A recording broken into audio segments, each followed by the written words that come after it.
ఏంటమ్మా వంట చేస్తున్నావా? నాకు తెలియక అడుగుతాను. ఇంకెంతకాలం మగరాయిలాగా ఊళ్ళెంబడబడి ఉద్యోగాలు చేసుకుంటూ తిరుగుతావు? పెళ్లి చేసుకుని సాగు. అసలు ఆ పెళ్లి అనేది ఎంత మధురమైన అనుభూతో తెలుసా నీకు?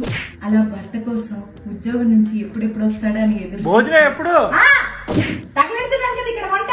మళ్ళీ ఎప్పుడెప్పుడు అని అడుగుతావేమిటి? ఆ ప్రాణాన్ని దాపరించాడు మొద నష్టపాడు.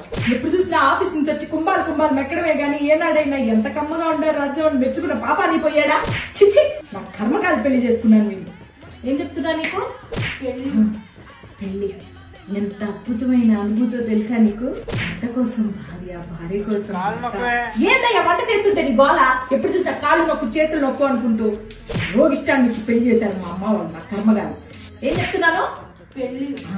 పెళ్లి అనేది ఎంత మధురమైన అనుభూతి.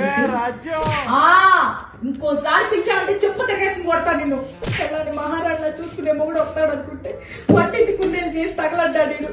నా కర్మ కొద్ది దొరికాడు. ఆ రోజు మా అమ్మ మాట వినకుండా ఉంటే ఎంత హాయిగా ఉండేది. ఏం చెప్తున్నానే? పెళ్లి చేసుకోవడం. పెళ్లి ఈ కాలం పిల్లలకి పెద్ద ఫ్యాషన్ అయిపోయింది. ఒంటరిగా బతకడం, ఎవరి ఖర్చులు వాళ్ళు పెట్టుకోవడం, ఇదో బ్రతకానే.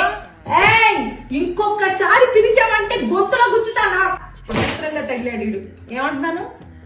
పెళ్లి చేసుకోమా అలా వినాలి మాట కూతురంటే. 30 ఏళ్ల క్రితం నేను నీలానే మా అమ్మ మాట విన్నాను.